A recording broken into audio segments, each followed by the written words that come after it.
Oh, yeah. You guys know exactly what time it is.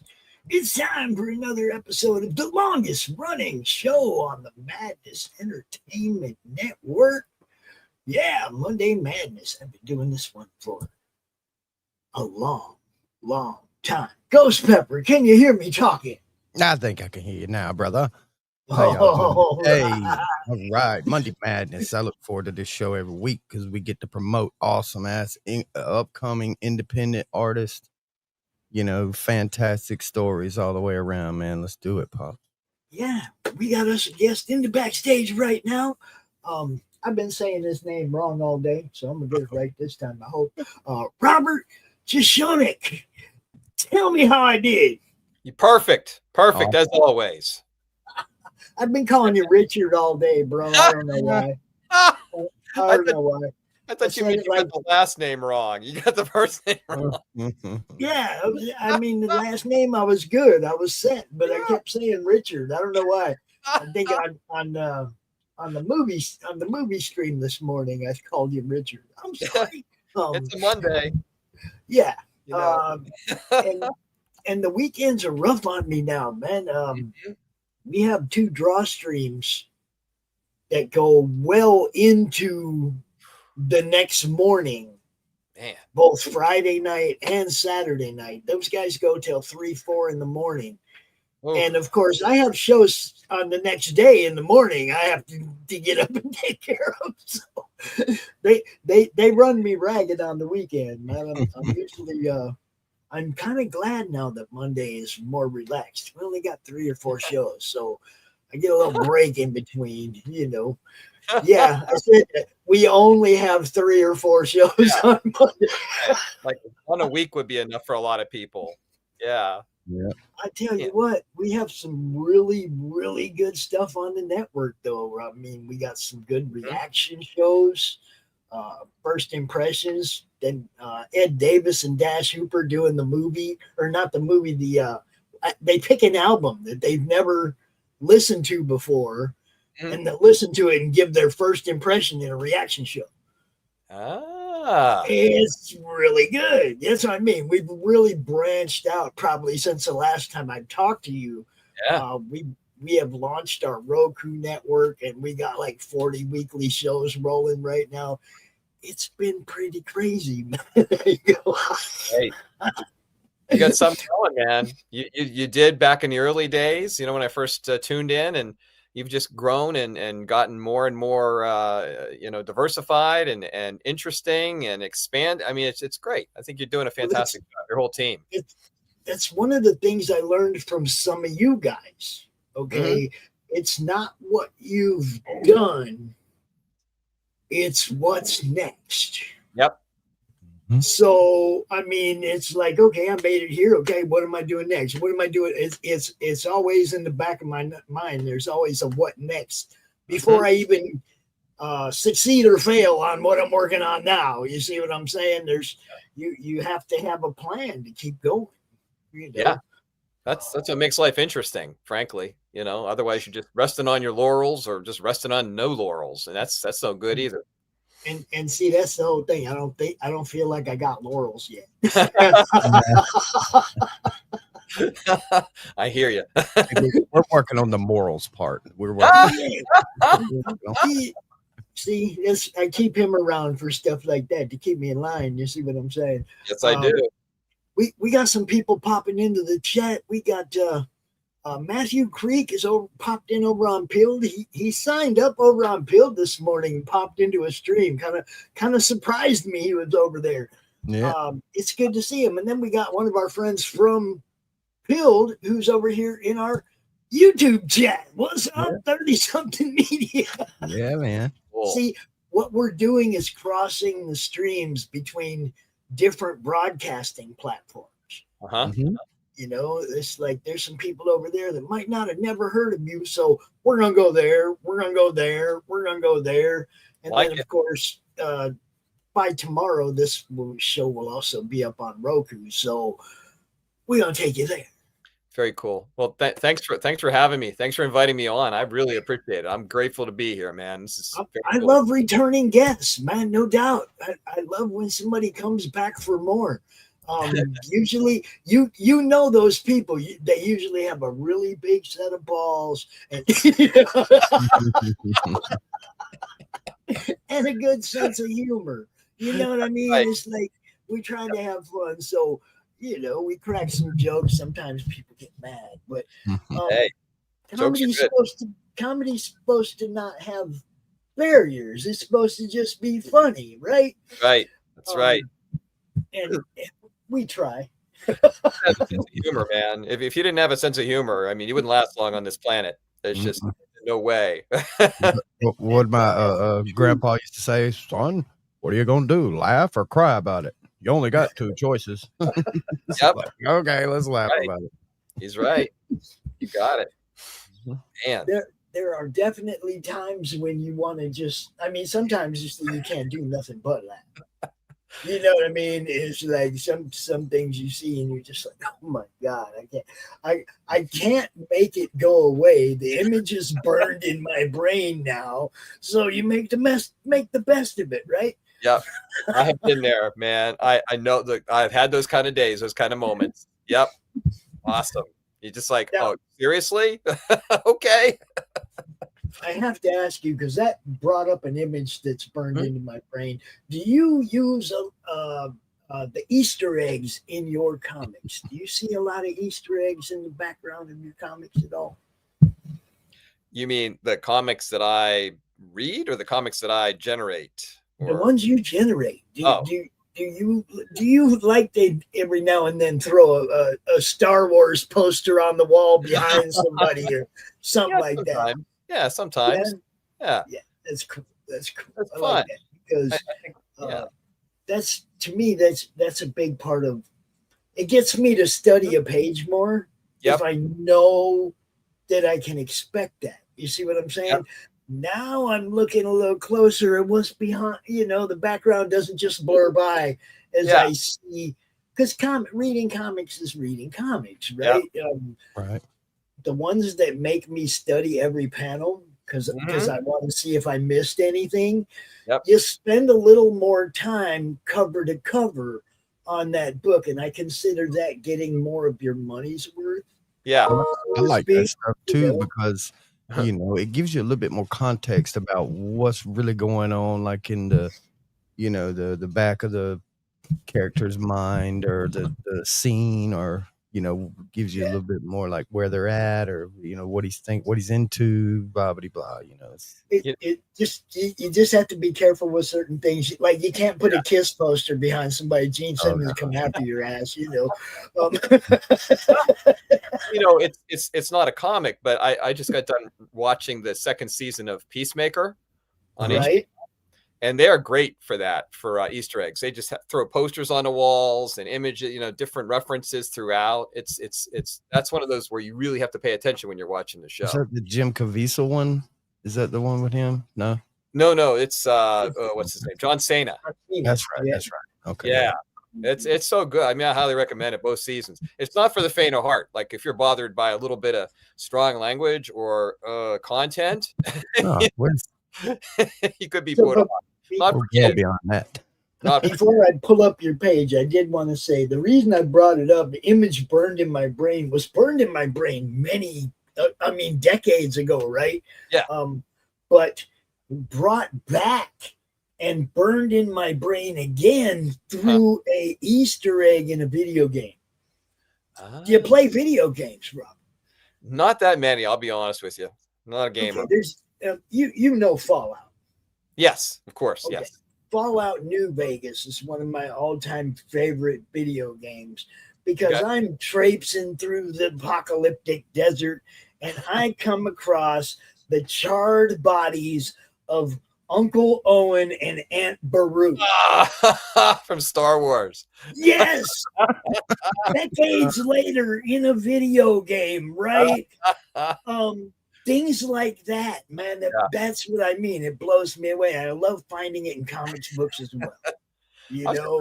I was just reading a Superman comic, and they had like this kryptonite asteroid that had fallen down on Earth, and this one nation state had taken all the kryptonite and built a new city out of kryptonite, and they called it the Emerald City, like the Wizard of Oz, you know. And I was like, oh, how original! Yes, that probably ain't gonna go over for too long, though. You know, I mean, that's a real, yeah. No, it might make somebody mad at some point. You never know, right? Maybe the people in Seattle will get mad. You know. Oh God, they get mad at anything though. Yeah, Emerald City Comic Con, isn't that that's a thing, right? right. Yeah. I love stuff like that, though. It's very cool when you find these references, like you said. You're just like, oh wow, Easter egg, very cool. Yeah, it's one of my very favorite parts of reading comics is what all are you gonna find? How long is it gonna take me? How much? How is it gonna occupy enough of my time to be worth the money I spent? You know what I mean? Because some books, man, it's like 5 minutes, and you're like, and there wasn't enough there to feel like you even missed anything. You go back and read it again. No, I didn't miss nothing. That was it. I mean, you know, you may have noticed the difference, like between say Bronze Age comics, right, 70s even into the 80s, compared to comics now. Like the word count per panel per page has gone way down. You get like what 30? Unless they're sermonizing. Then you'll get a whole page of two talking heads arguing about something, right? Some of that's been pretty bad too. I'm glad for people like you, man. You give me stuff to actually come out and talk about. And right now, we are going to talk about this. And yes, indeed, ladies and gentlemen, Legends of Indie Comics Words Only, Volume 2. Hallelujah. It's good stuff. Because once is never enough. That's right. Look at that. One was last year, and it did great. It was a great project, and you know, people loved it so much they were like, "Hey, why don't you do a second volume? And what about including this person and that story and that?" And I was like, "Yeah, good idea. Let's do it." So, shall we play the trailer, or do you want to lead into the trailer? Well, yeah, you can go ahead. I think it explains the whole thing pretty well. And this is the sequel to, you know, Volume 1 of Indie Comics Words Only, Volume 2. All right. Here we go. Yep. They're back because once is never enough. The greatest stars of the indie comics revolution of the 1980s and beyond have returned. Read their latest adventures in the new book, Legends of Indie Comics, Words Only, Volume 2.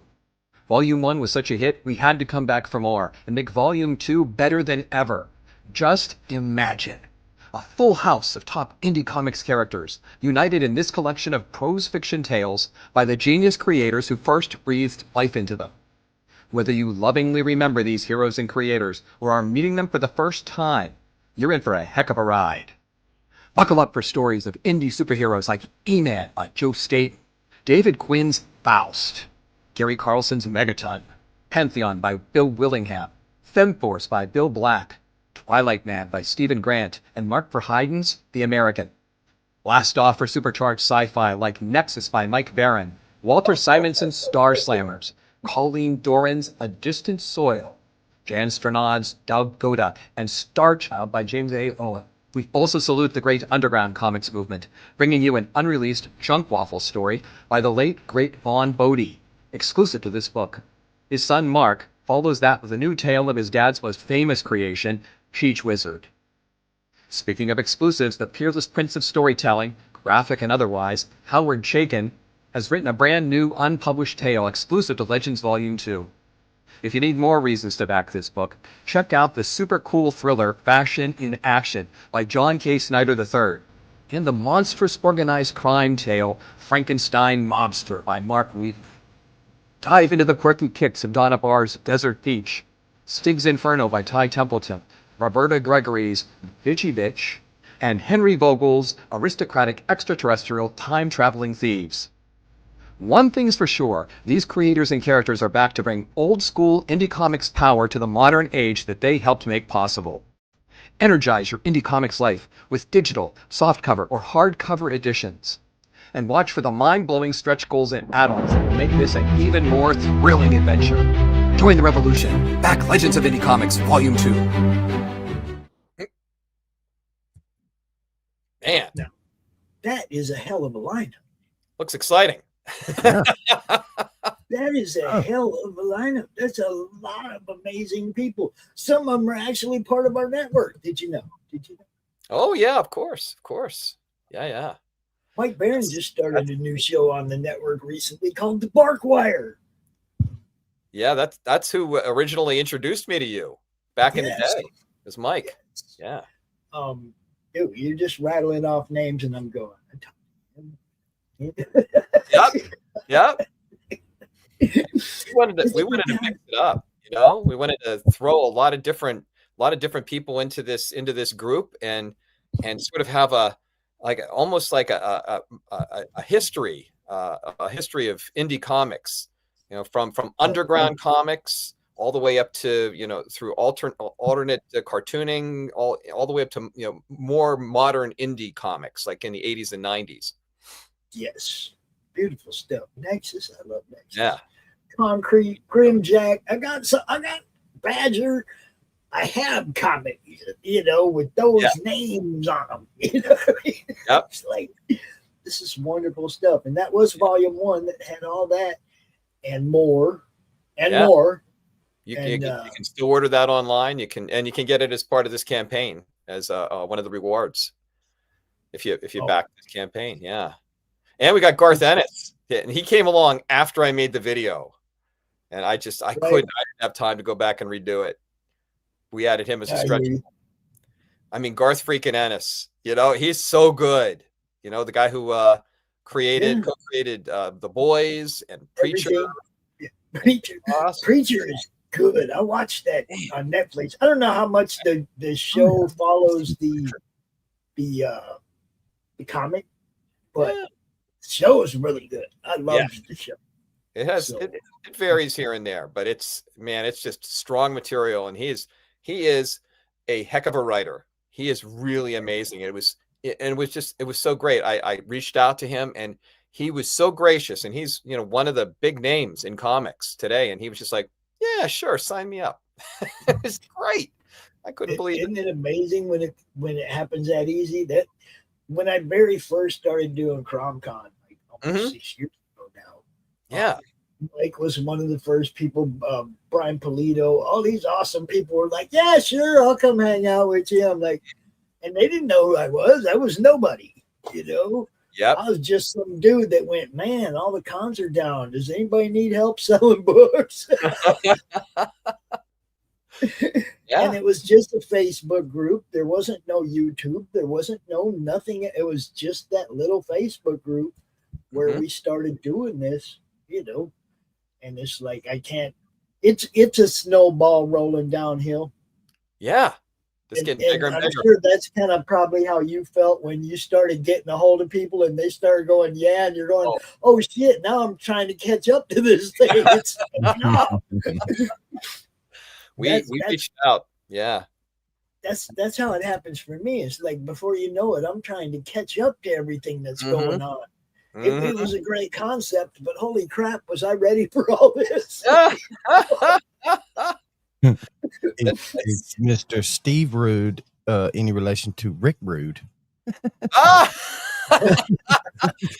think I can safely say probably not, but Probably you never know. That's the only other fella I ever knew by the last name of Rude. They have a great arrangement too, because they're both the co-creators. He and Mike Barron both co-created Nexus, and they have an agreement. They can work together or they can work separately and put out Nexus stories. It's very cool. They're just like, hey, man, it is. Yours too. That's the way it should be. Right. You know? There shouldn't be a whole bunch of, okay, look, I want to do my stuff, but I want to work with a different artist. Or I want to still really do this, but I'd like to see what another writer would do with it. You cool with that? Yeah, I'm cool with that. Let's roll. That's kind of how, like, I have my little character Crom, and we do some ash cans that invade other people's universes, right? They can do whatever they want as long as Crom is Crom. Yeah. Yep. You know, I mean, just don't like try to change his origin or change his powers or, you know, just As long as you make, hit me up. I'll even do dialogue with you. We'll have fun. It's like that kind of stuff. I just want it to be fun. I want everybody to be able to do whatever they want. I think that's a great approach. It's a generous approach. And it's like, hey, this is my creation, but I'll share it with you and we can share it together with the readers, because they're the ones who benefit, Yes. They're the ones who enjoy this and who get something out of it beyond people who, otherwise wouldn't get to see these characters in action. So I think that's a great approach, man. Very cool. Now, Independent I did kind of gloss over the fact that you're almost 200% funded. Almost 200% funded. 70 hours to go, people. That means this thing should pop 10 grand before it's over, right? That's come on. Happy Halloween, people. Get on it. Right. And honestly, we've got two more. We just crossed the threshold, the $9,000 threshold. So we got our second stretch goal, which was the first group of stories will have one black and white illustration to accompany them. Most often an artist who's associated with that character. Right. But now we need to get to the $10,000 level so we can get the other half of the stories illustrated. And to have stories, illustrations accompanying them, because these are prose stories. These are like text only stories. And then the top stretch goal is for a crossover story. It's a crossover jam story of a bunch of the characters from the book who interact through the extraterrestrial time traveling thieves, the X-Thieves, created by Henry Vogel. And they're like going through these alternate realities, and they encounter all these different characters, and it's really cool. It's going to be great, and I really hope we can hit that goal. Because the fact is, I'm loving just going through this list of people involved in this. Are y'all paying attention, dude? This. How big is this book? Am I gonna be able to tote this book? This thing, it'll be a burden. I'm telling you, you might need a whole backpack for this thing, man. I'd say about at least 500 pages, more like 600 to 700 when it's all done. Wow. Hardback and softback, or it's gonna be hardback? Cool. And we got like science fiction in this. We got undergrounds, like you saw Cheech Wizard. Where else can you get a book that has Cheech Wizard and Junk Waffle in the same book? Waffle. One of my favorite. Yeah, right? I was like, what? Junk Waffle's here? Yeah, man. Because we wanted to mix it up. Stig's Inferno. Naughty bits. Look at that. Right? Look at that. Man, that was funny. Very well regarded. And Star Child by James A. Owen and Faust. Everybody loves Faust. Yep. Tim's one of our friends in the madness. He's been around a bit, been on a few shows. We love Jim, but he's awesome. Yeah, he's very cool. And what a talent. What an incredible talent. How many different Punisher writers do you have on this book? I didn't think to count them. You're right. Stephen Grant, Garth Ennis. Who else? Mike Barron. Oh God, yes. How could I forget? Oh man. Yeah, I know. I saw at least 3 and maybe 4 as we've been scrolling through, and I'm okay. This is cool. And then there's another one. That character there, Mark Wheatley's Frankenstein mobster. It is such a cool character. I didn't know a lot about him before I went into his story, and I read his story. It is great. He turned in a fantastic noir story with this character. He's like this Frankensteinian character he's like a monster, and he's got all these different spirits in him. There's a cop, there's a bad guy. They're all in the same body, and they're in conflict. And it is so good. He is great. I'll tell you what, Mark Wheatley can write as well as draw. Frankenstein mob. So is it a brand new character? Because this new one on me. It's old. He's been around. That's what I'm saying, man. This is the coolness of this. Bring new eyes to all kind of stuff, because I've never heard of that one. I highly recommend you seek that out. Any of these creators, their work. They're all Ghost Pepper. Do you see who's in the chat? Oh my goodness, who? Where?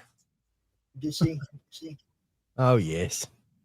Yeah, we have this fan, Robert, that insists that our boy Ghost Pepper reads a synopsis from the book that we're promoting.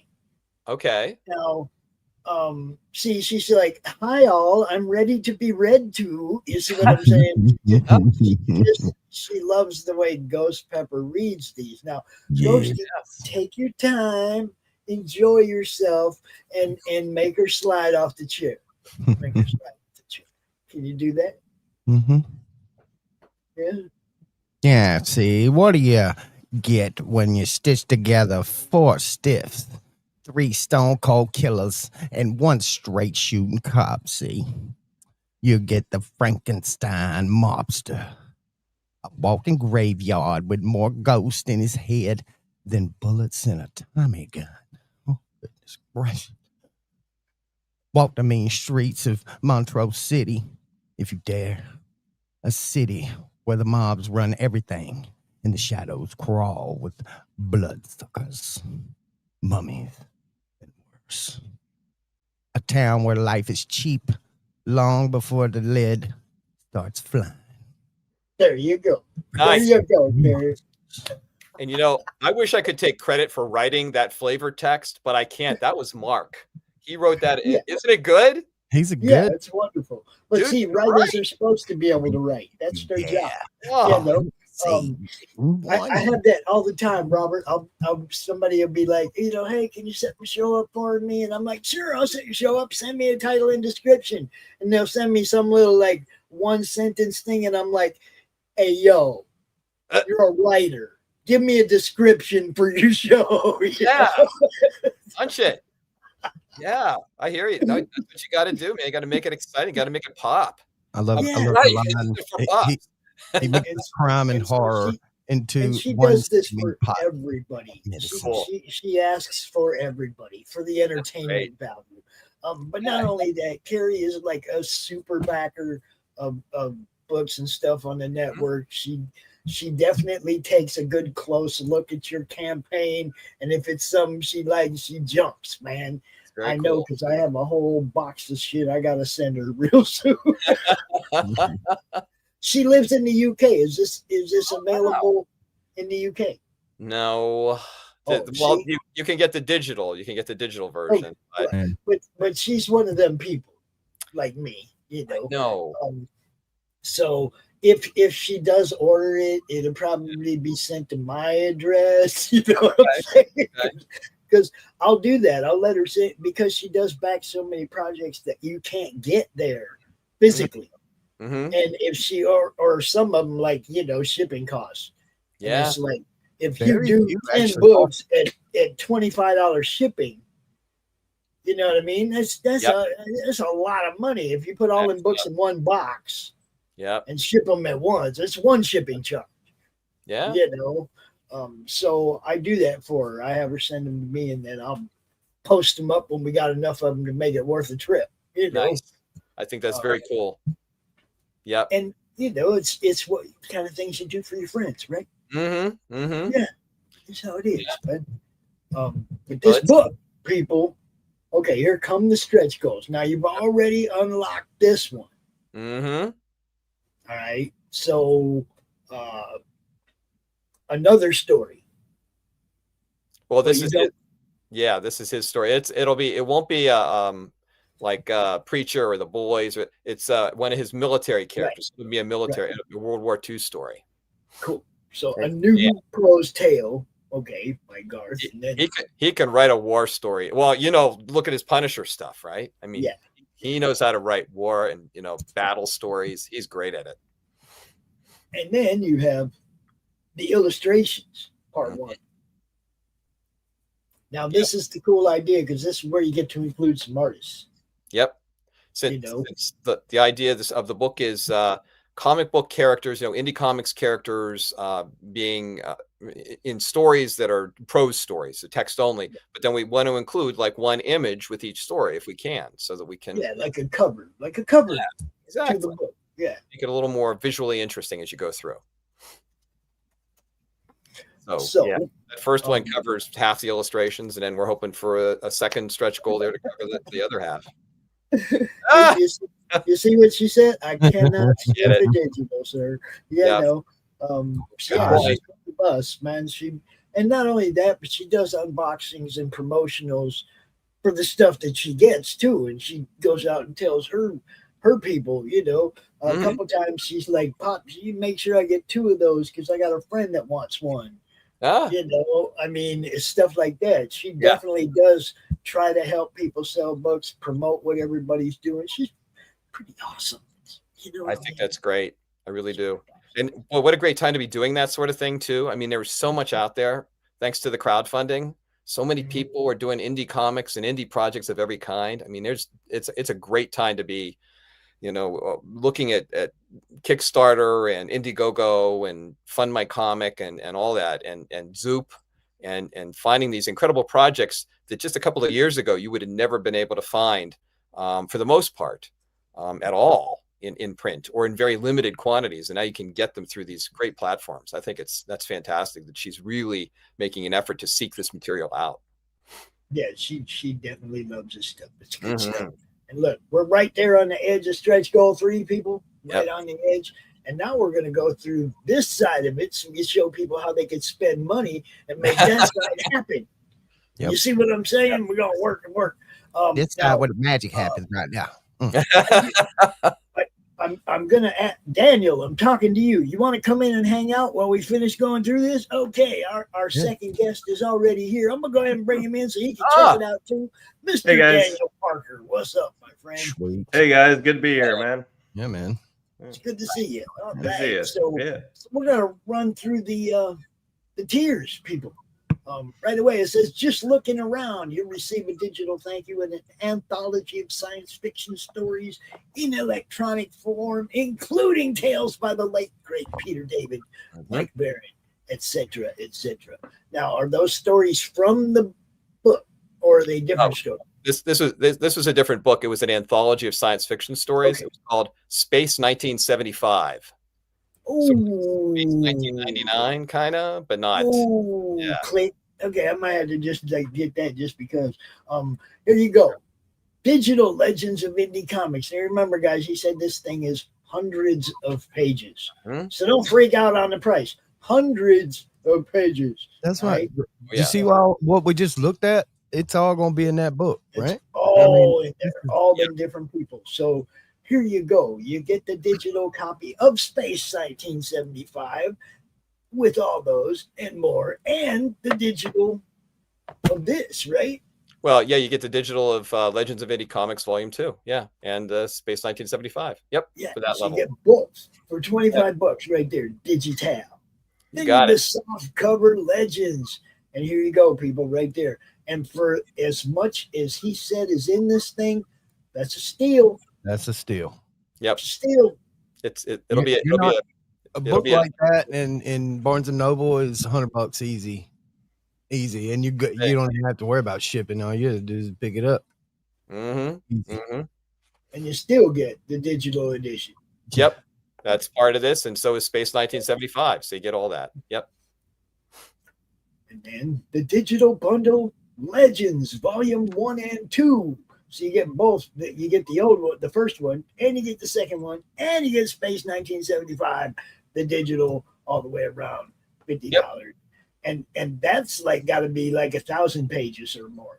Yeah, easily. Yes, definitely. Yes. Okay, so not giant text either. And there's the one you were asking about, the hardcover Legends of Indie Comics. That'd be my choice there. The hardcover, gotta have it. I'm gonna beat the hell out of it. I'm gonna be reading it and dropping it and all kind of stuff. You get that both the soft covers for $70. It's big enough. You could use it to fight off intruders. You get a soft cover, a hardcover, and a digital, a soft cover, a hardcover for $90. You read the story. You got a reader, and you got one that you can read that soft cover, and you can put that hardcover up in your bookcase. That's right. Yep. Beat up the soft one, keep that hard one. Yep. And then there you are, the hardcover bundle, Legends 1 and 2. Save $20 buying both at once. Something like that. Plus just buy them. Yeah. And then buy Volume 2 soft covers for your retail tier. Yes. Got it. You retail people. You guys have got a store. You want to put this in your store. There you go. your retail tier. It's beautiful. It's a beautiful thing. Got to have those. If you do a crowdfunding campaign, you got to have a retail tier, because when we go out and promote it, we do have friends that own stores in the mountains, you know, and they are looking.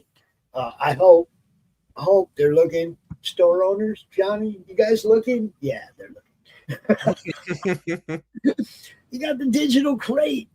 Yeah, that's something cool. And that's like a collection of digital materials from all the creators in the book, you know, just odds and ends, like other stories, other artwork, photos, odds and ends, whatever we cobble together from them. And we did that for the volume 1, Legends of Indie Comics, and it was really super extra cool. So I know this is going to be a great one too. And there's no backers on this, so you could be the first one and maybe the only one to back at this level, which you'd be the only one with that collection of stuff.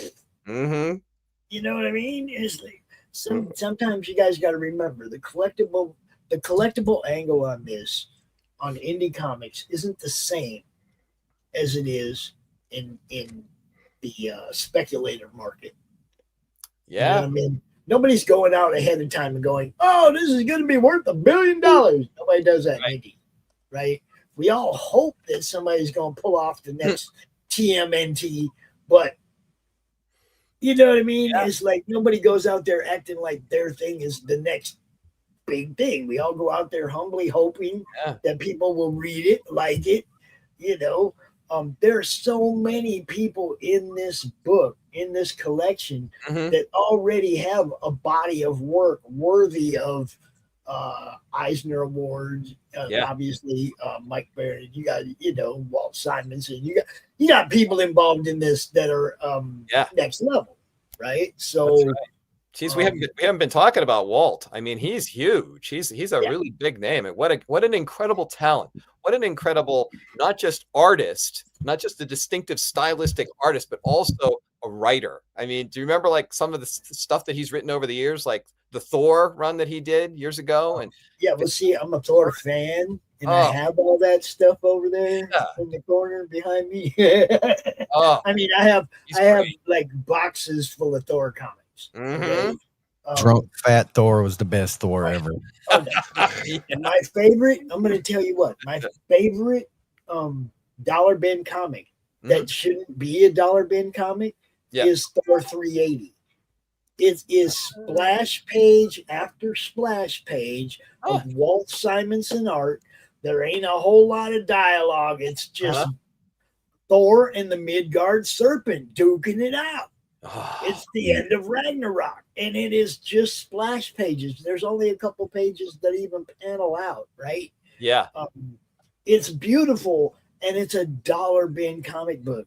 And I can't believe it. Every time I see it, I grab it. I don't care. Every time I see one, I grab it. I got like 8 of them.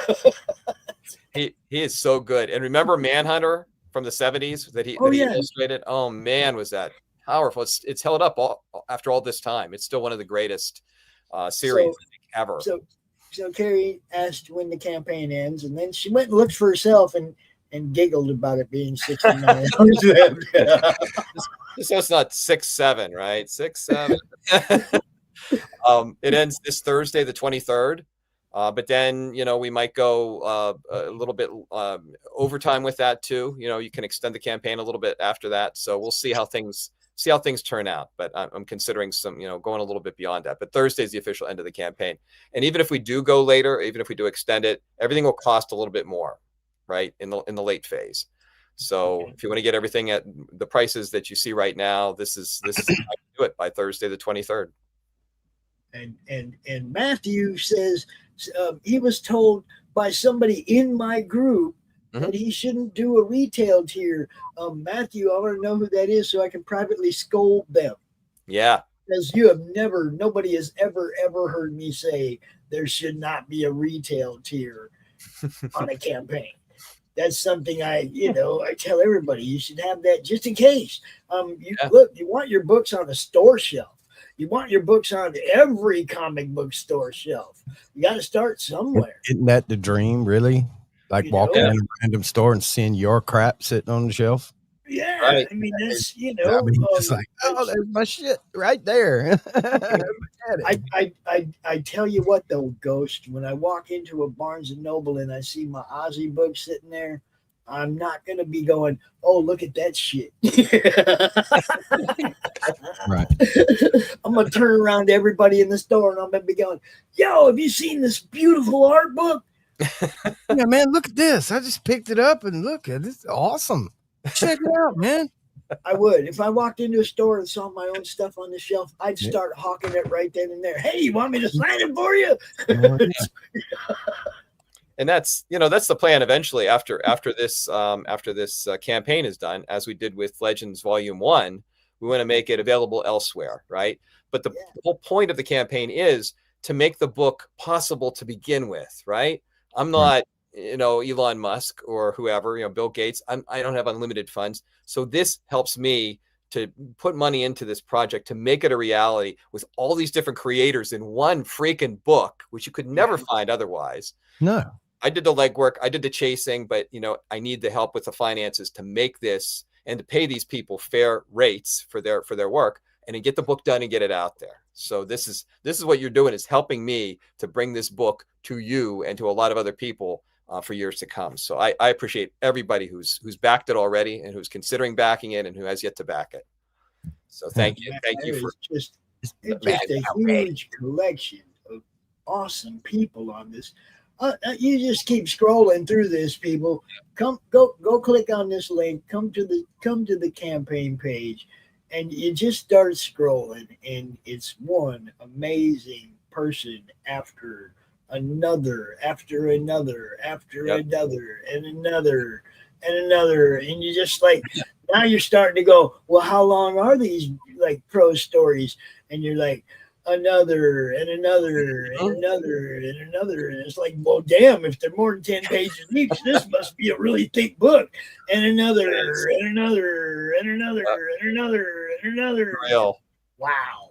You know what I didn't realize? I don't know how much time we have here, but there's Stig's Inferno is one of the series, one of the characters, whatever, one of the series that we brought back in this book, right? By Ty Templeton, who's a fantastic talent. You guys all know Ty Templeton. He's incredible, right? But Stig's, that was back in the 80s, right? I never put two and two together. His character spends a lot of time without trousers, right? Which is, if you've ever watched Ghosts, right, on CBS or on TV, and they have a character on there who died with his trousers off, and it's the same idea. And Ty was first, man. Stig's was first, and so we're bringing that back. We're reminding people of the greatness that laid the groundwork for such comedy gold. Ghosts don't wear pants, man. Some of this stuff doesn't even show up on the Kickstarter in the UK. Did you know? That's why we do this, bro, so that we can show them what's really happening, right? We don't give them the censored version. This is what you really got going on here. We got plenty of people from across the pond on this network too. They're probably lurking a bunch of these shows. They're probably like drawing shit and just got it on in the background. So check it out, people. Go get you some right now. There's 69 hours left. This one ends on Thursday. I'll probably be posting a lot about it on the way out. I usually try to remember to do that. So go get you some, yo. Go get you some. I have a retail business with when you walk in and turn left toward the stuff, I got a big desk sitting there with all kind of different things, and I buy certain things. Folks give me ash cans and stuff, and I just put it out there. And it usually ends up being like teenage kids that don't want to walk around with mom and dad. Like the younger ones, they stick with mom and dad, but the teenage ones, they want somewhere to perch and look at their phone. Well, they see all these comics and things sitting up there, so they're automatically flipping through them, Perfect. And I think who was it? Levi sent me a ash can of the Memorial Park, and this kid, he sent me two of them. Levi did. So I had one in the plastic. This kid come in the other day. He was probably about 15 years old. He had on an American flag t-shirt, but he had his headphones on with his parents, and he sits down and he reads that ash can, and he was like, "Can we buy this?" I was like, "What?" I said, "You can." I said, "Go to this spot right here." I said, but you can take that one with you. So some kid in the wind, 15 years old, loved it. He's like, this is awesome. That's what you do. I mean, so things like this book, it would be something that would be like an endless read if you're waiting at a, you know, and it's, you know, I don't think there's anything in there that, you know, kids don't need to see. Do you think? So there's some material in there Maybe the Faust guy. Oh yeah, I know about Faust, but I mean, teenagers, it's gonna be good for me. That's when I discovered comics, and they, you know, all the comics were not always rosy and love story. Well, yeah, I mean, these days everybody sees everything. You know, racy and tight clothes, men and women. Yeah. Yeah. There's nothing gratuitous, but yeah, there was some strong language and strong situations, but nothing. Okay. Yeah. Yeah. Teenagers, they need that. It's healthy if they read it and something like that instead of learning it from their. But not for little kids. Not for little kids. Now, our next one. Yeah. Oh my God. Mr. Parker. Hey. Welcome to Monday Madness, my friend. I like the shirt. Thank you. Yeah. Yeah. My shirt today is a little different. I'm wearing the ugly shirt.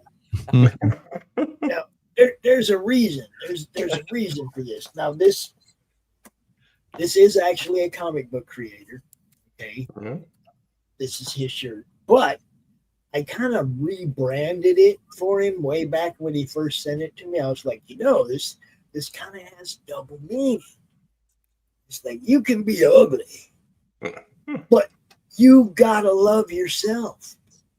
You see what I'm saying? Every now and then I gotta wear the ugly shirt, remind myself, you gotta love yourself, yo. He's calling me ugly, man. Jeez. Ain't that ugly, Pop. You're the one that's always hiding behind it. I ain't that ugly. Look at me. The one I hide behind makes me prettier. You see what I'm saying? Well, that's the best picture I ever had of myself, so I'm sticking with this one. So we are going to switch gears, and we are going to go talk.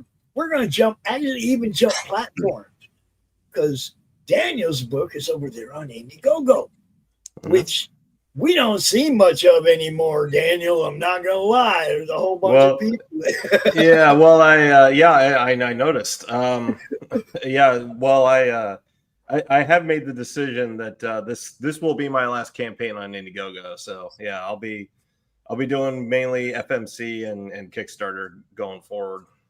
I had a friend just the other day who he comes out and he posts all my stuff just disappeared off Indiegogo. Like, it's gone. You can't even the direct link gone. Like everything he had on Indiegogo, and I'm like, wow, that's just, why would they do that? Like, not just his active campaign, but his in demand, is you know what I mean? His whole history disappeared, you know? And it's like, come on, man. That's how people use. I mean, people use these sites to sell books, but then also to show people how many books they've sold. Yeah. And if you remove their history, they can't even go tell people, look, man, I sold like 20,000 of these over here, right? They can't even do that. And now they can fudge numbers. And you know what I mean? It's like, you got to leave them histories up so that people know how many of those books were actually printed or are in circulation. Collectors like to know that stuff. You know? We like to know, especially like later on, if 5 issues down the road your book takes off, having that one of the 120 that backed your first campaign, right? Having one of those 120 first edition, first printed, you know what I mean? That's collectors like to be. You see what I'm saying? Yes, I do see what you're. Yes, I do. Yeah. Especially like your circulation grows, right? As your campaign, as your story goes on, more people get on board. Your circulation gets bigger. A lot more people go, hey, I didn't get an issue of the first one. Can you reprint those? And that's when us collectors get really happy. Right. Yeah. You see, because now we have a first print of that story that people seem to like, and they're starting to buy more of. That makes us happy. And that's when, that's not the speculator thing. That's the true value thing. Yeah. You know, the true value. Indie collectors will always be more legitimate, honestly, about what they're spending money on than the speculator market, because you just don't know. That movie might flop. Yeah. You know, that book might not go anywhere because that movie ended up not going anywhere. Right. And when your comic is based on the success of something else, the collectible value kind of slid out from under it, and people didn't really realize it yet. Yeah. You know, but it's happened. So I really love indie comics, and that's where my collector's instincts go now. There is going to be a next TMNT, and I am going to be one of them guys that has one of the 50 first prints of that book. You know what I mean? Oh, yeah. That's how it is, man. That's speculating in the indie comics. Get in on that issue 1, no matter what, because you never know. Yeah.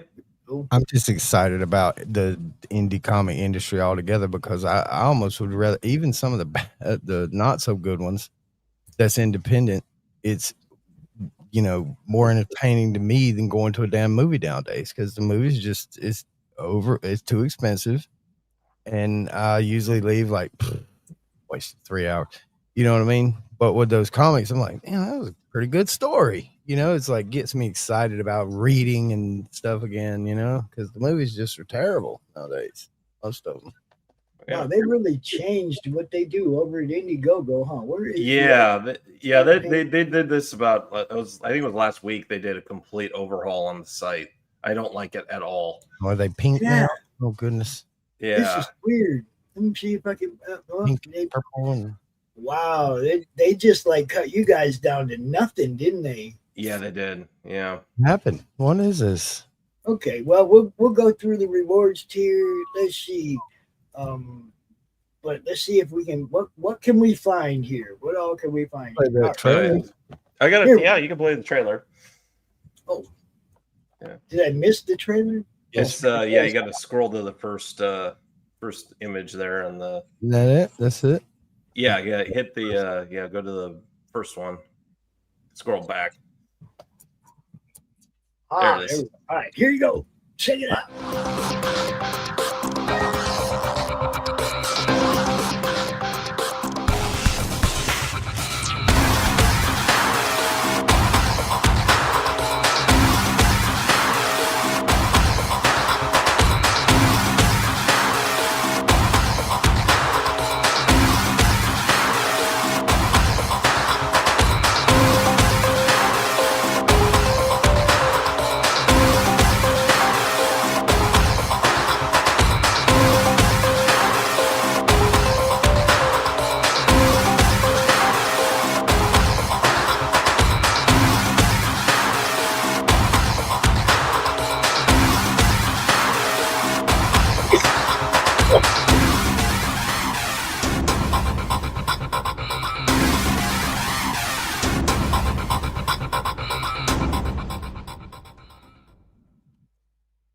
Oh, yeah.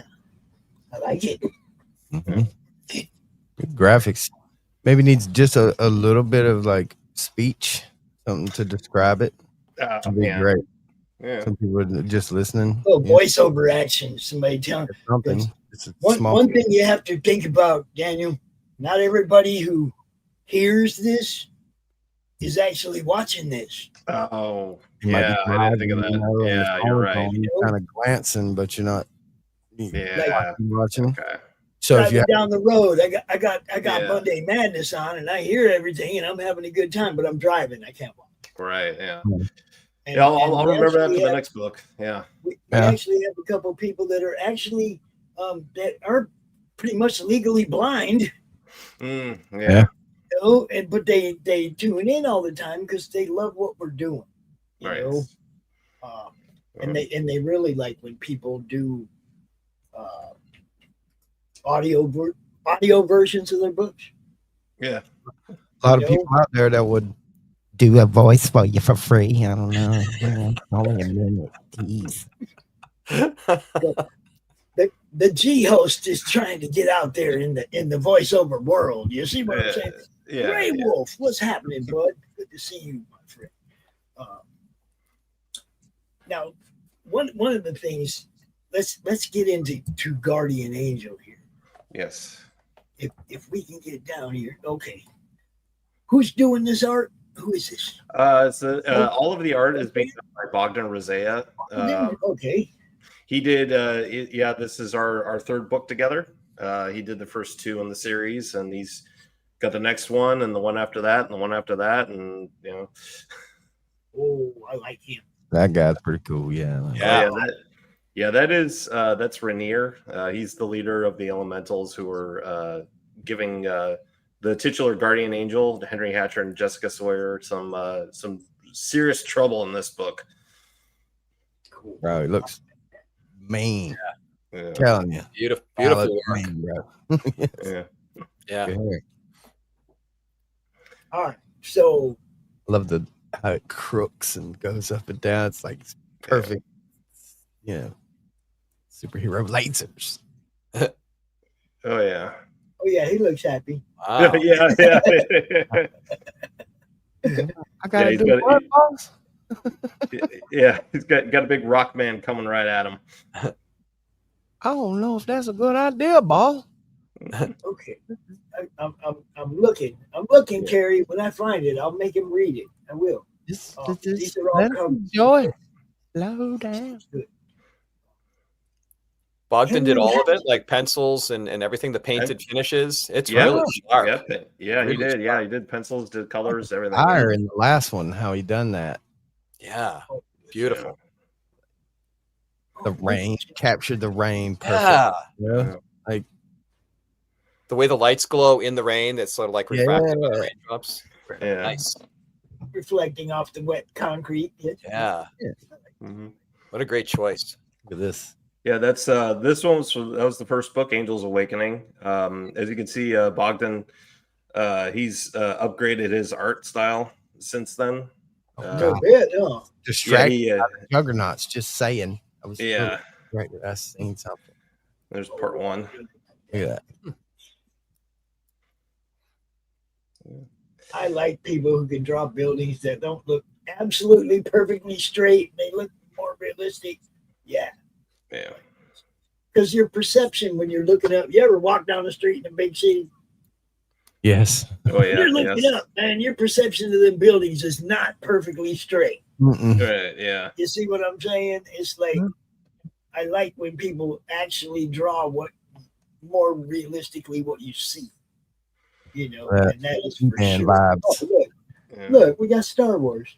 It's actually Conan. Conan. Okay, so there you go. Same vein. It's still Star Wars. It's still good. Well, Star Wars is right behind me. It's right there. That was on the last campaign. Hold on. I'm gonna have to make you big now so we can see it. Oh yeah. Look. Oh, there you go. Wow. That's freaking sweet, man. Now y'all want to go get issue 1, don't you? Yeah.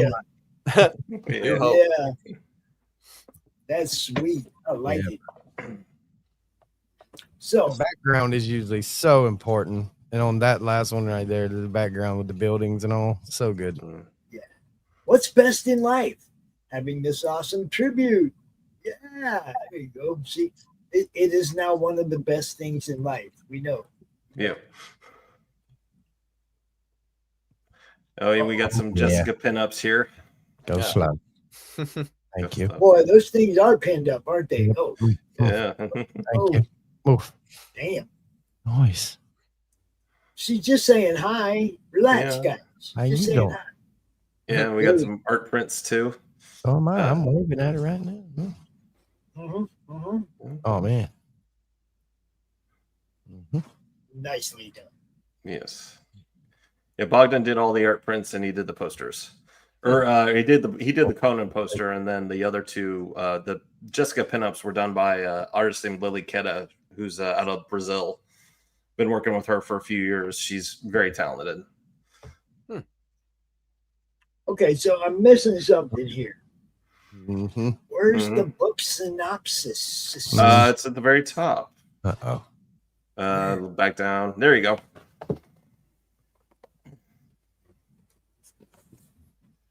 That's me, right? Yeah, that's you, bro. Right. Following the events of Part 1, Henry Hatcher and Jessica Sawyer worked together to rescue industrialist Lara Stone from the clutches of 4 powerful elementals. The elementals, led by Rainier, have their own tricks up their sleeves. Can Henry and Jessica rescue Lara and prevent a catastrophe? Catastrophe. I missed the thing. Oh, well. Find out. Catastrophe? Hey, it means the same thing. Catastrophe. Catastrophe. That's what I said. Sound it out. You think she's got something when she says this is totally for comedic value? Look, that's hilarious. I love it. Is that Noob Cellbot? Noob Cellbot? Not Cybot. Yeah, it's like the Mortal Kombat character. Yeah. Noob Saibot versus Scorpion. Fight. Where's the logo? I'm trying to find the logo. That one? Yeah, he did those. Fire. Yeah, Love the fire. That's a good. Yeah, the fire. All right, so back down here to where we were at the reports. Oh, we're gonna go through these. Okay. Yeah. Yes. Yeah. Okay, rewards. One of each. All 3 covers. $75. Yeah, you How can many get pages? 60 pages. 60 pages. There you go, guys. Wow. Guardian Angel Part 2 digital. Main cover. Yeah. Oh, cool. Hatcher variant cover. The Jessica Sawyer variant cover. The Conan homage cover. And Jessica's bikini poster and book. Yep. You need a calendar of that one or one of these. Yeah. I had a calendar on my last campaign. Calendar would be nice with something like that. Yeah. All in print. Yeah. Month. All in print. Each one is a different month. Yeah. Yep. Yeah. See. Did you get a lot of backers for that? A few. Yeah. Yeah, I had a few on that. Yeah. Any of this, a calendar would be good. Yeah. You know. Got your add-ons, all the stuff. This is where you get it, people. Now, you can get right here, Guardian Angel #1 digital. Yeah. And Angel's Awakening digital is on there as well. And physical too. Yeah. And physical right there. So and you can get them, I'm assuming those are leftover first printings. They are, yes. Yeah. There you go, people. That's the one. Look, you get this, and then you get book 2. You see, but you get this, and you just put it away, read the digital version. You put this away because, like I said, man, if this is the one, then you've got one of them first print editions, mint condition that nobody ever messed with. You ain't even thumbed through it. You see what I'm saying? Yeah. Mm-hmm. Or buy 2, and then you got one to read and one to put away. Whatever. But there you go. That's the other thing I encourage people to do is always have your previous editions available on a campaign because, it's hard to jump in and not know what happened ahead of time. Like, you get people like Lori and Carissa that just put books out. Bang, bang, bang, bang, bang. Mm-hmm. You can't come in at book 13. You have to get all the books. Okay, well, now it's 2 trades to get caught up. It's best to just get in there in the early stages, guys. Yeah. Then if it's something that you like, then you follow it. You don't get in a position where you're 8 books behind and it costs you a mint to get back caught up. Yeah.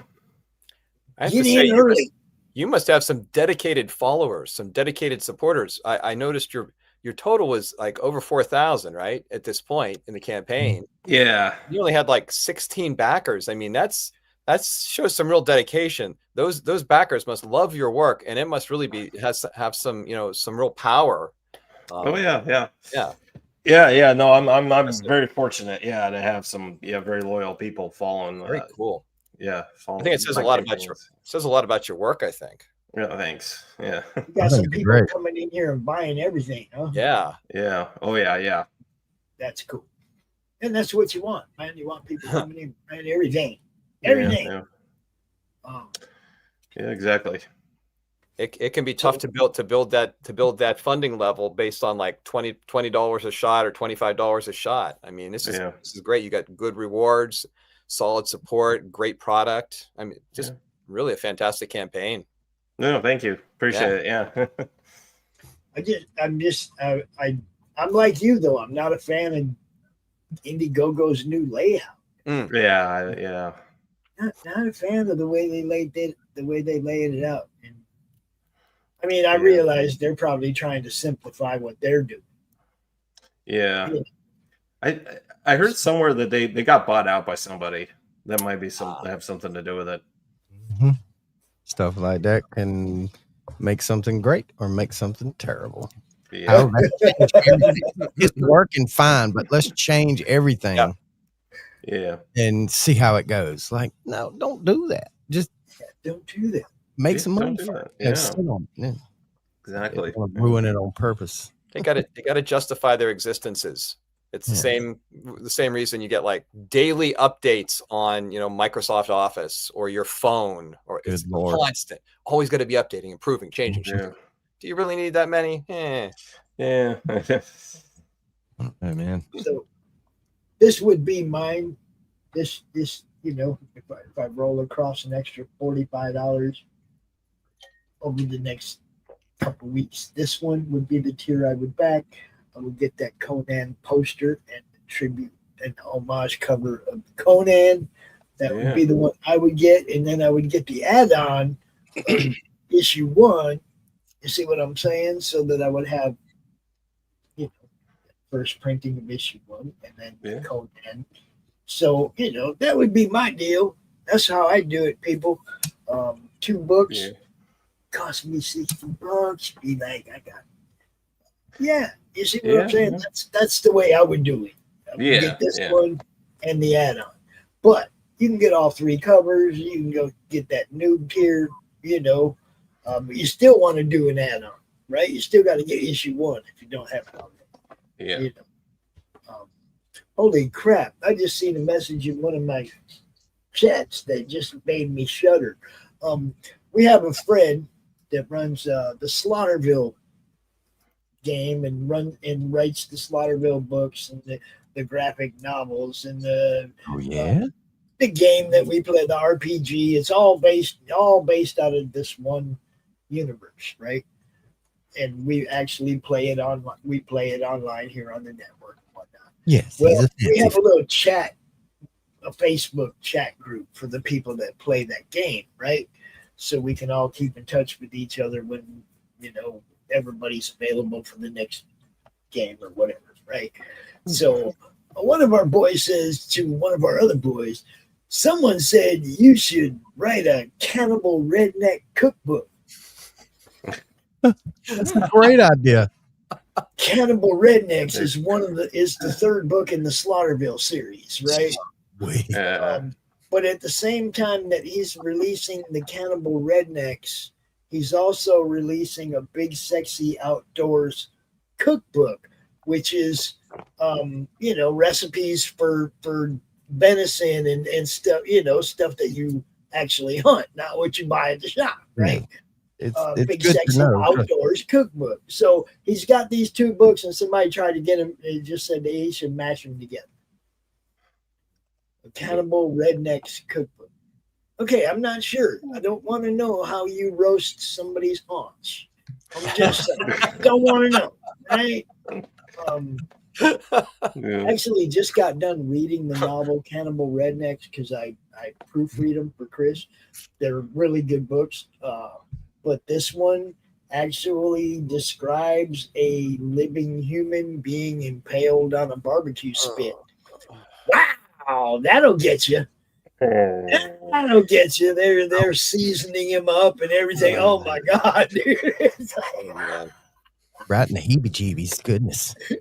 Oh yeah, they're basting him and everything, and he's still alive.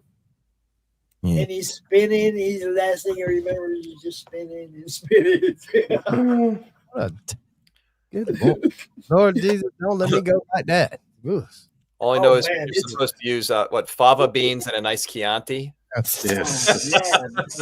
telling you, it was like it was a good read. It was a good read, but my boy Chris just a little bit sick. I'm just saying. I love that dude, but man, I'm telling you what, he don't skimp on the description. Yeah, you know how Tolkien talks about trees? Yeah. That's how Chris describes horror. Okay, you see what I'm saying? He goes. Don't ever piss him off, dude. Read his book and I'll to you. Yeah, it's wonderful stuff. So now I'm going to get down right now with our boy Daniel. Daniel, yes. Tell us what happened. What was book one? What was the thing that leads into this that makes this a wanna-buy book? So I guess we'll go back to the beginning with Angel's Awakening.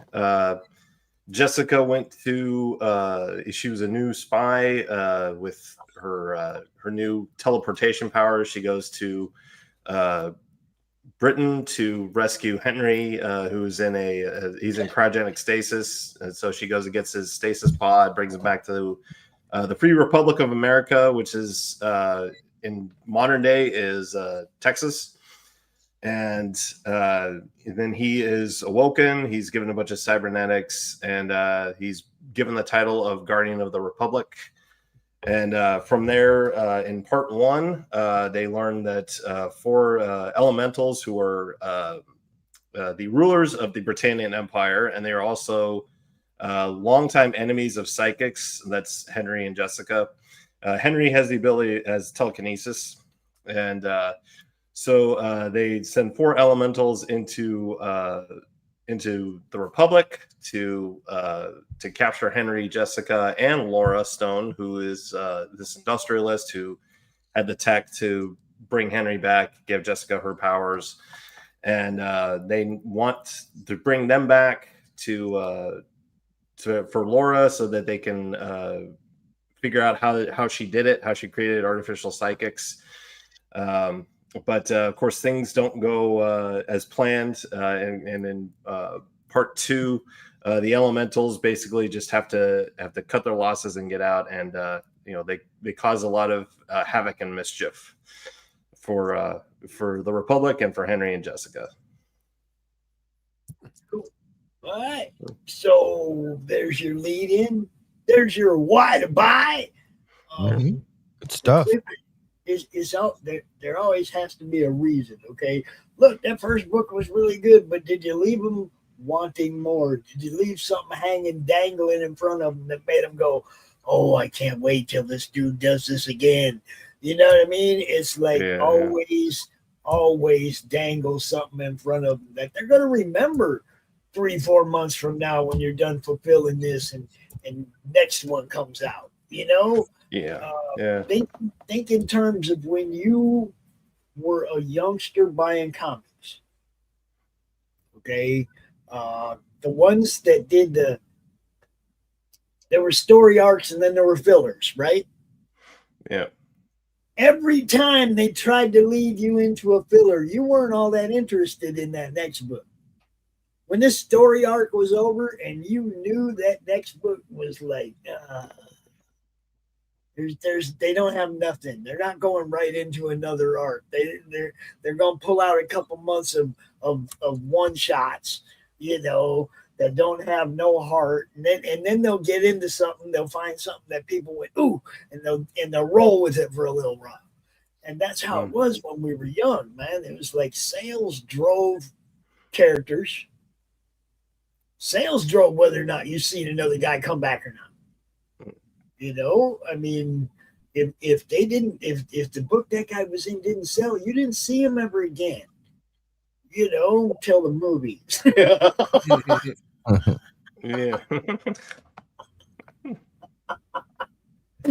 Oh, sometimes I make myself. Because think about how many characters we've seen show up in the movies that didn't really do a whole lot in the comic. You know, here they are on the big screen, and it's like, why? Yeah. Why are you there? You know? Yeah. So, just enjoy, have fun, but always leave your readers hanging, not hanging, but wanting more, needing more, needing something to fulfill. Leave a loose end or two with a little innuendo to that don't worry, we're gonna fix this later. There's a little side quest, and we're not gonna give you that whole ending to that either. You're gonna have to come back and get that too. Always dangle something. Yeah. Dangle something. And that little cut scene at the end that'll dangle it too. That last page that's backwards.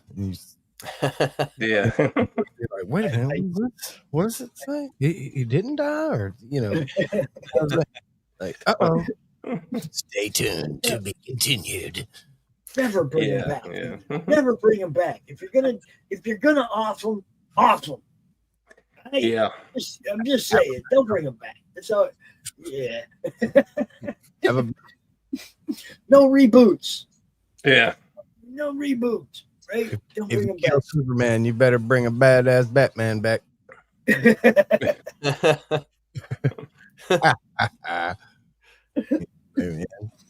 Good stuff, guys. It's hard to believe after all these decades that that's still the two major selling characters in DC. Mm-hmm. They've never done anything that people went, wow. It's like those guys are still the top sellers. Those two guys. It's weird, man. It's weird. And I asked a couple of guys last night on a show. I was like, what's your favorite superhero? And then what's your favorite villain? Two guys, two answers. I'd say 3 out of 4 were all DC. I can't remember if the fourth one was or not. It was like questions. Anyway, I'm like, okay. Yeah.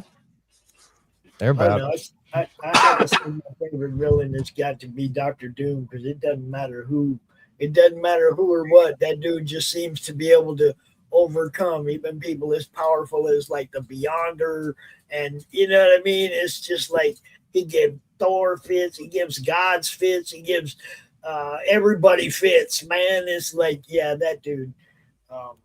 And of course, mine was Thanos, because of one main reason is that he kicked Hulk's ass. He kicked Hulk's ass like Thor couldn't kick Hulk's ass. And Hulk, he about turned Hulk gay. Rest of the movie, Hulk was like, gay. Like, what the fuck is that? Thanos he kicked him so bad. Now he's gay. Yeah, I was like, what the fuck? Thanos is badass, dude. Yeah.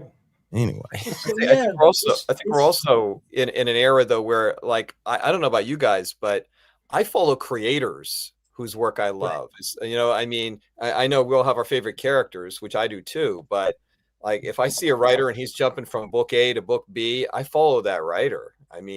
That'll often get me to buy like this. Right. If you love, yeah. I'm that way with like actual authors. It's like there's some authors who it doesn't matter what the book's about. I don't even read the back of it. It's like, oh, he wrote another one. Oh, snatch. Yep. And then like shit happens though where people you really love, like Frank Herbert, pass away, and other people start writing their stuff, and it's hit or miss. Mm-hmm. I mean, some of it's good, some of it's not. Some of it's good, some of it's not. You know what I mean? But the impact dude had that people want to continue to write his stuff. Yeah. Yeah. That's awesome.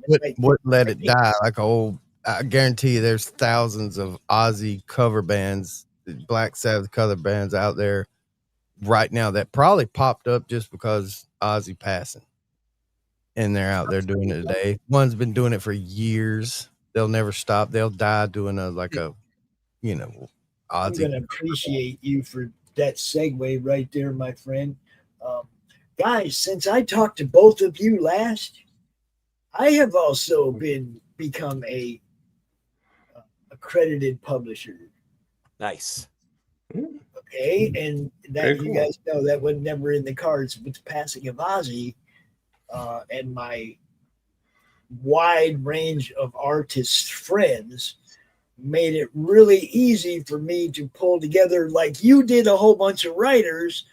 I pulled together a whole bunch of artists, and they all drew fresh tribute art to Ozzy Osbourne, and we put together an art book. And yeah, now the Madness has the actual publication out there as well.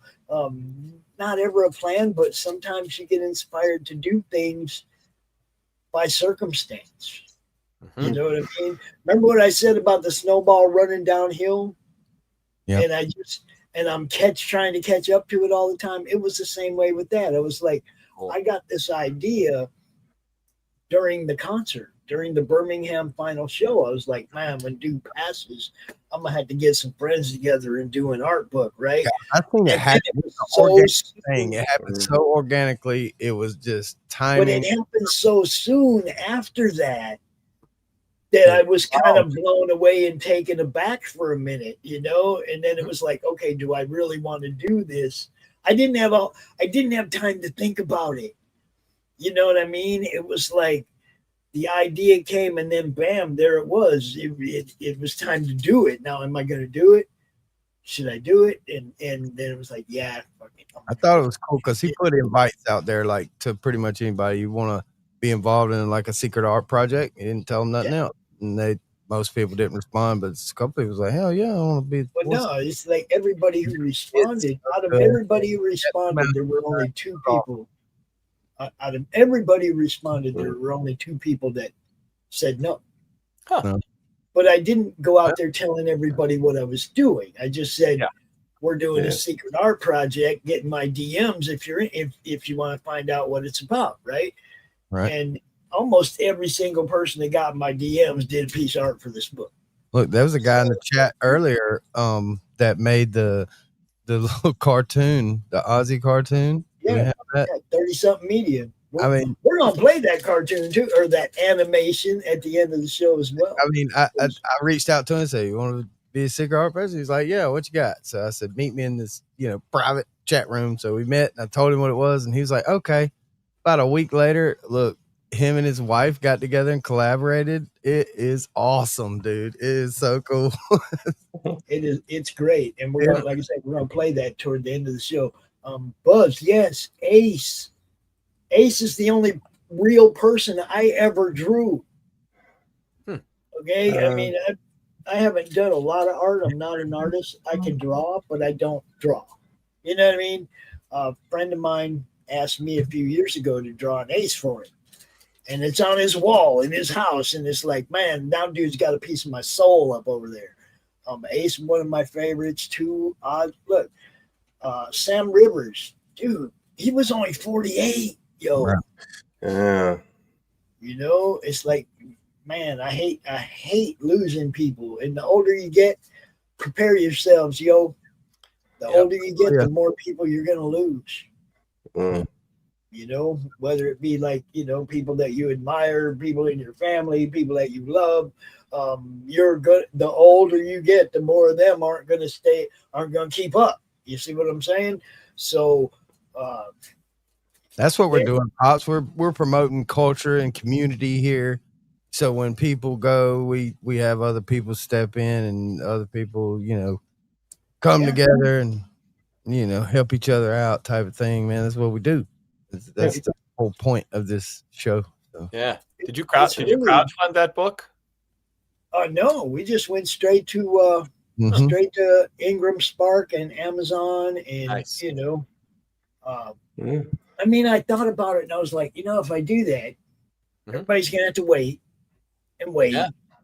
And if I just go straight to RZ over at Critical Blast and say, man, here's the files, put this together and let's get it out there so people can buy it. That's what we did, Yeah. I mean, I think it's like it's $20 on Amazon. Got Prime's free shipping, $20. 1999. I'm sorry. It's 1999. I'll take every penny I can get nowadays, guys. Yeah. Yeah. And this is published under the Madness label. It's Critical Blast and Madness present. It's Critical Blast, RJ over there. They have a huge catalog of stuff. Right. Yeah. Wow.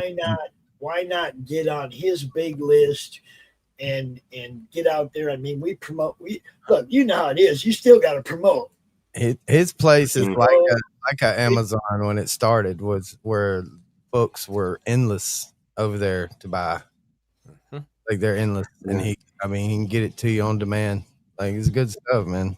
Yeah. And, But when I looked it up, what was it called? What's the name of the book, Pops? It's Goodbye to Romance. Goodbye to Romance. So on Amazon, I just typed in Goodbye to Romance. It was like the second hit. It was some other Ozzy thing, and then it hit 20 bucks. I was like, wow, it's already up on Amazon. $20. You can get it there.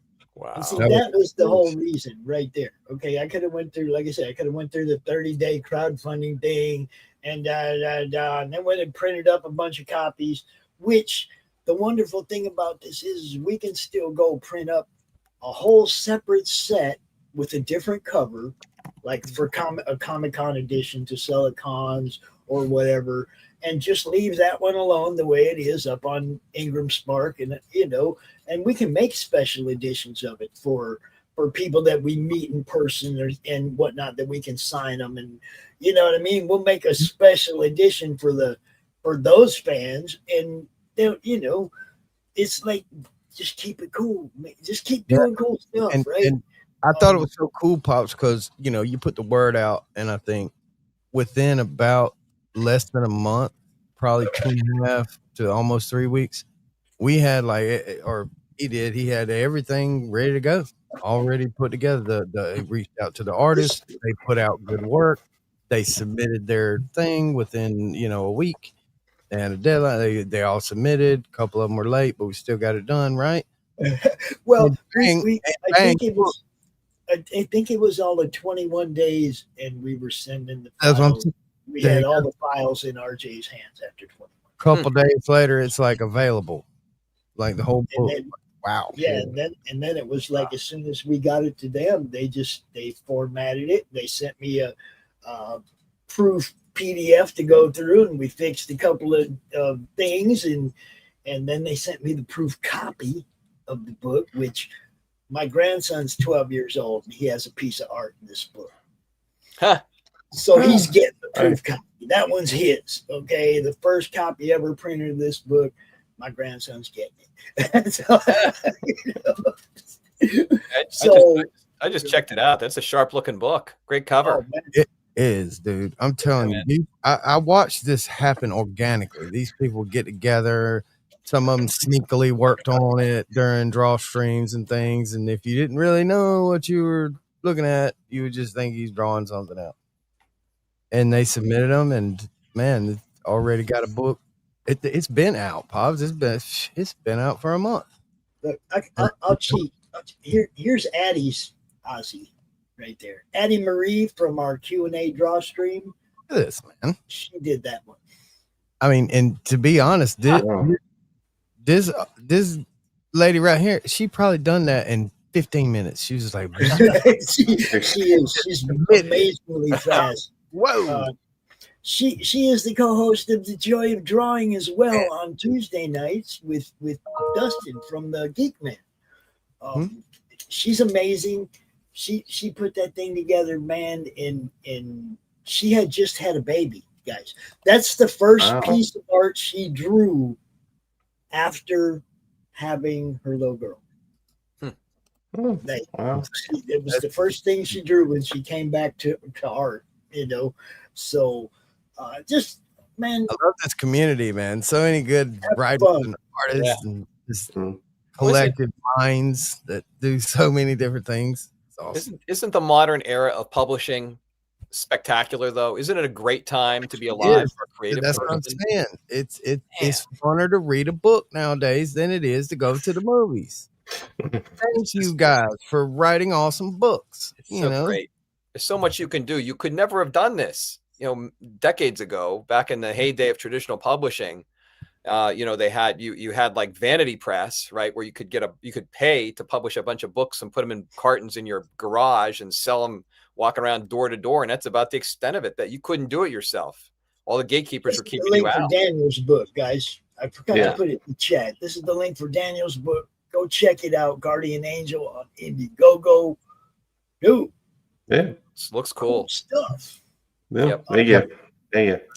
The independent story writing nowadays impresses me. Like I said, even some of the ones I may back or read or get digitals and I read the thing and I'm like, it was okay. Some of them, but the idea, a lot of times the art, like there'd be certain parts of it that were artistic, even in the writing. You're like, thank God that even if it was a B movie, it's still good. It's better than the A movies they put out now. Man. This independent wave is so awesome to see happen. Yeah. It's happening. Like, we're going to keep Captain America and Superman around, but look, they're not always going to be the best. We got a better stuff going. We need new, fresh stuff. We need, here we go. Yeah. Marvel, it's just like with anything else. Marvel and DC don't run this. People like us do. We shape the culture. The fans run the culture. Just keep the fans what they want. You'll get noticed. We'll keep pushing stuff. We'll keep trying to get people seen. It really, like a lot of people are like, man, I wish I could figure out how to beat the algorithm. There's only one way, and that's if everybody likes, comments, shares everybody else's stuff. That's the only way that works. There's no one, it's going to work for you and not somebody else trick. Okay. The only way to beat the algorithm is to actually beat the algorithm by clicking those dang buttons. Participate organically. The computer don't know how to compute that once it I'm saying that's what the algorithm is reading, is just you clicking them buttons, you commenting, you engaging with a post that somebody put up about their book. That's how you beat the algorithm, by actually engaging. And the major one is the share, because that gives the next guy an opportunity to engage as well. And I'm telling you, it's true, guys. You don't beat the algorithm by buying an SEO package or a Facebook ad. You beat the algorithm by everybody clicking on each other's stuff. And it works even better if it's not platform to platform. It's like platform to a user, straight to like a phone or an email from the platform. When you share it like that, it spikes it even more. When you share it direct. You don't share it from YouTube. It's not. I'm just saying there's no way to beat an algorithm other than to actually work to beat the algorithm. Right. And that takes everybody. An algorithm is net wide. It's not just on your Facebook group. It's not just on Facebook. It's like, Google algorithms, YouTube algorithms. It's global. You're chasing you're chasing engagement. Okay. And that's really why you see a lot of clickbait stuff, is because people are chasing engagement, argumentative stuff, controversial stuff. Those people get engagement. That doesn't necessarily mean they're going to sell more books, but they're getting seen more. And if you're getting seen more, the possibility of selling more books is there. Clicking those buttons, it really is the only way to beat the algorithm. Yeah. I mean, if you like the stuff, especially enough to buy it or back it in any way, you ought to share it out to most people in your phone and your chat groups and all that stuff. Share it directly to them. Like, look, you ought to check this out.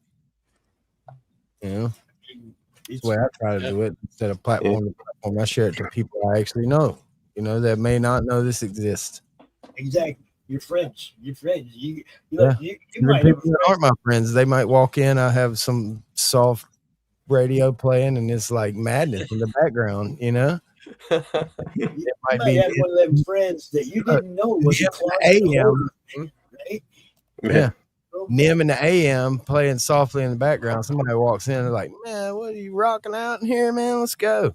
Spy Staff, you know? Yeah. What is this? What is that? You know? Yeah. I think that's So great do the advice. thing, people. Do the thing. Take care of each other. Yep. It really is that too. It's like, this is not competition.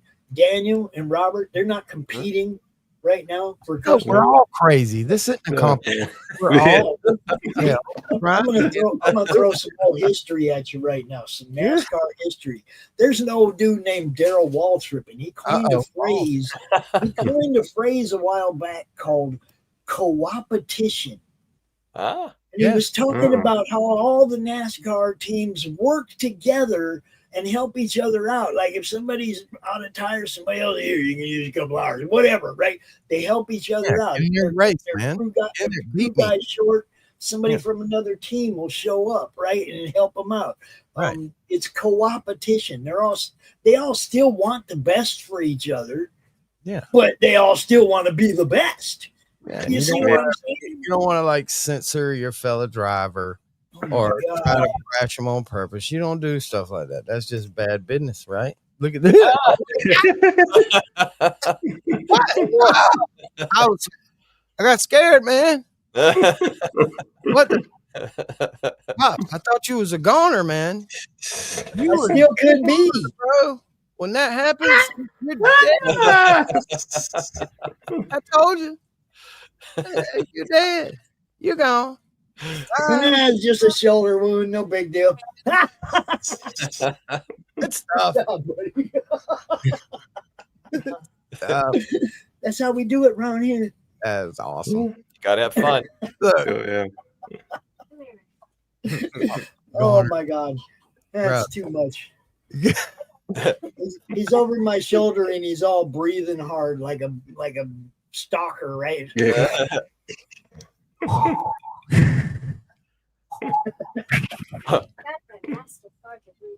Uh-oh. Is it mask hard to breathe in? You gonna be able to trick or treat, Matt? Yeah. Poke some holes in it. Nobody will see it. Oh man, too much. Good job. Yeah. Bang. Good job. Go scare people. Say hi to everybody. Right. Say bye, everybody. Bye. Bye. See, that's how we do it. No. Oh man. Good stuff, man. You're growing up way too fast now. I got one that's 13, man. 13 years old, bro. Yeah. I got two of those. 2 13s and 11 and I got an 18 and 13. 18's already, but this 13, yeah, it's a handful. Because she actually likes what Daddy likes. You know, she likes art and culture and going places and digging through boxes to find this toy and all these things. You know, she likes this kind of stuff. The older one, nah. Yeah. And it's just great to watch her like stuff like this. You know, she'll bring stuff that I've never heard of, and I'm like, that's good that's out there.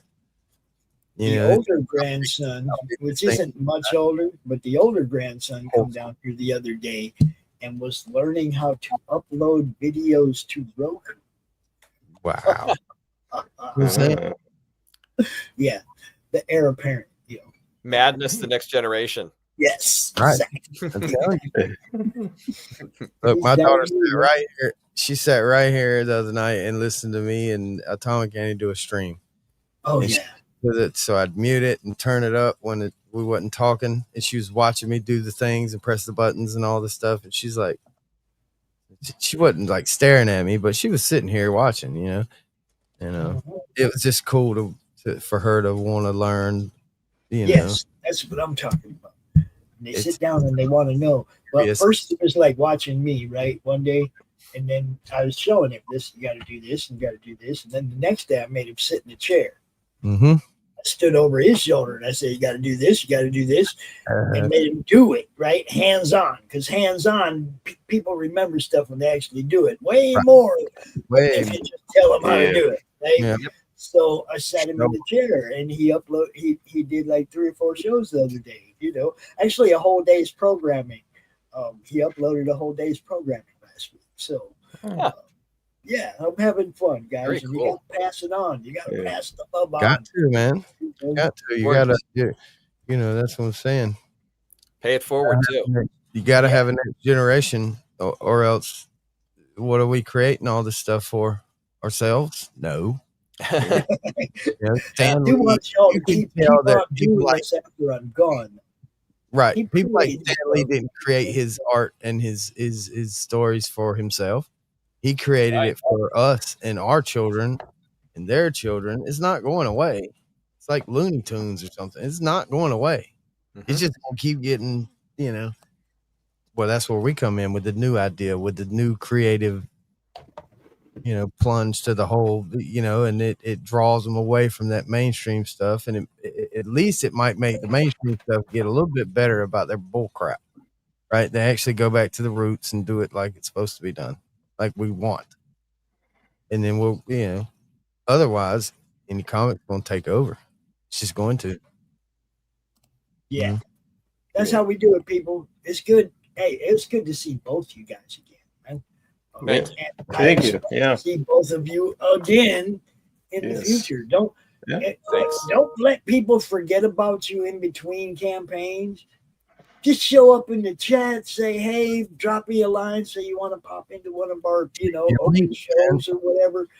Don't let people forget who you are in between campaigns, man, because that does happen. You want to stay not so much in the spotlight as in the arena. You know what I mean? You got to stay in the arena. Yep. Yeah, exactly. Yeah. Always good to see both of you, for sure. Yeah, man. Good to see you. Yeah. You guys for coming. Thanks for all you do, man. You give us endless content. See, these guys were over in that other chat I was telling you about, and they were distracting the hell out of me because I keep getting notifications. So I went in there and I was like, man, you guys are distracting me. Can you come out in our chat? Come out in our chat and say hi. That's how you do it. See, you got to mess with people. Good to see you, Tim. Hit the red pill, hit the thumbs up, hit all the bells and whistles and make it shine on the share button. Yeah. Robert, where can people find you outside just your campaign? Where can they find you for other? Online, I got a website, bobscribe.com. Bobscribe.com. And from there, you can find my Substack, you know, for my newsletter and everything else. So that's the best place to go. Bobscribe.com. Bobscribe. That's a new one. Bobscribe.com. I like it. Got it, man. Daniel, what about you?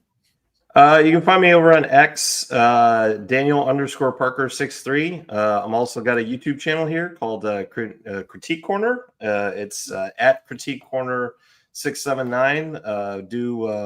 My co-host and I, DB Fastbinder, we do movie and sometimes TV show reviews. This week it's on Wednesdays, 8 p.m. Eastern, 5 p.m. Pacific. This week we're reviewing the new John Candy documentary, I Like Me, and also the classic 90s action movie Point Break with Keanu Reeves and Patrick Swayze. Yeah. You guys, everybody watching knows what's coming. Daniel, do you know what's coming? What's coming? Spot for you on Roku, bro. Yep. All right. Spot for you on Roku. Daniel, want to bring that over?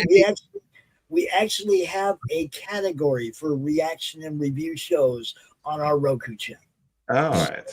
Okay. I'm just saying. Documentary, Daniel. What's that? You say you're doing a John Candy? Yeah, there was a new John Candy documentary called I Like Me. It's on Amazon Prime. You ever seen the movie called Nothing But Trouble? No, I haven't seen that yet. Yeah, we watched it this morning on Pilled. We did a watch along. Yeah, John Candy is a fantastic actress. And Chevy Chase is in it. It's hilarious, man. It's funny as shit. And John Candy has a main role in that movie. So. Dan Aykroyd directed that movie, if I remember right. And starred the screenplay too. He wrote the screenplay, and I think his brother was the main writer. Peter Aykroyd. Yeah. Good stuff, man. We watched it this morning. It's hilarious. Right? Weird, but hilarious. Right? Tupac Shakur was in that movie playing the keyboards with Digital Underground. Just saying. Yeah. Wearing a New York Yankees shirt, and he's from California, like, right? Tupac's from California, but he's wearing a New York Yankee jersey, playing the keyboards in this fucking weird movie. We're still in this Bill and Ted phase. That's right. By the way, is 1 year to the day younger than I am. 1 year to the day. We're born on the same day. He's 116. Yeah. Gross pepper. That's why we call him the G-Host. Someday he'll make OG host. Oh man. OG host with the most. That's right. People, we're gonna roll a couple ads. We're gonna get out of here. Go check out both of these books, man. Go check out the Indie Comics Words Only Volume 2. The Legends of Indie Comics. Let me see, you got Legends of way too small, bro. Legends of should be much bigger, right there. Okay? I'm just saying, you're selling the Legends. I know. That's your selling, that's your selling point. Make that word bigger. That's what I do. I see things and I say it. I don't hold it back. I go ahead and say it. Daniel, Guardian Angel, #2. Go check that out too, guys, on Indiegogo. Good stuff. Really good stuff. And we're glad to have had you out. Thank you guys for giving us and our fans some of your time, man. We appreciate you. Thanks a lot, guys. Thank you. Thank you for having me on. Appreciate it. Yeah. You bet. Go check these guys out, man. You won't be disappointed. And because Matthew has been in the chat, we love Matthew. Matthew's another indie comic creator, but because he's been faithfully waiting in the chat and commenting and actually put a retail bundle on his campaign during this show, I'm going to play his ad right now. Peace, everybody. We will see you next week. Keep being creative. Yeah, do the thing. Just keep doing the thing so I got something to do. Peace. Thanks again. When a child vanishes, the skeptical Officer Stone forms an uneasy alliance with paranormal investigators at the request of the only witness. Can the Night Slayers solve the mystery before midnight? Coming soon to Kickstarter, The Night Slayers. In a world where sequels and prequels and derivatives slop rule the TV and movie landscape, one magazine dares to make fun of them all.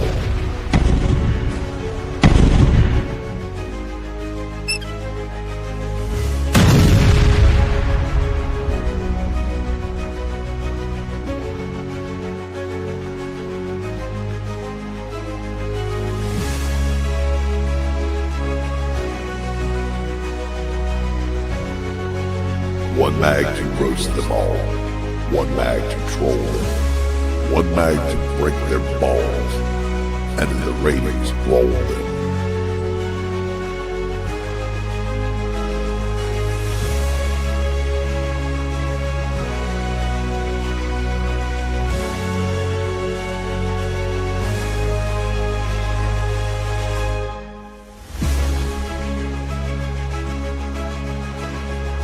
Cut!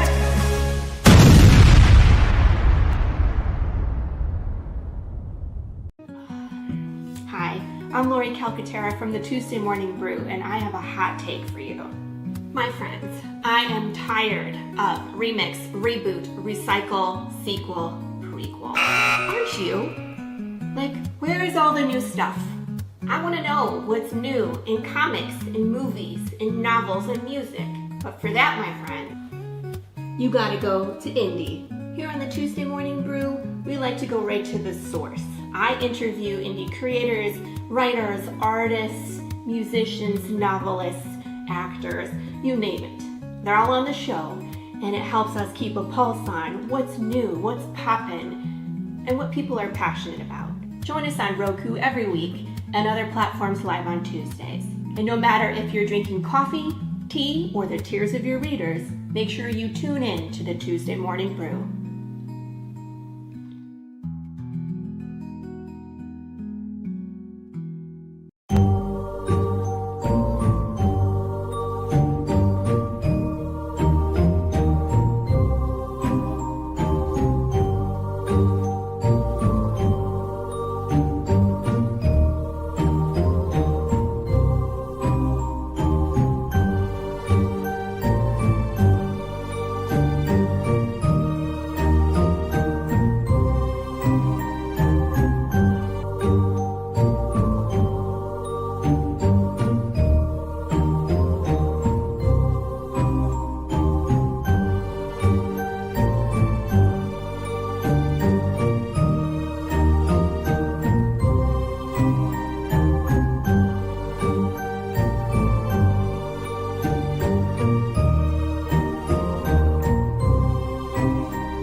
Ozzy, what are you doing? Come and have a look at this lovely book that was sent over.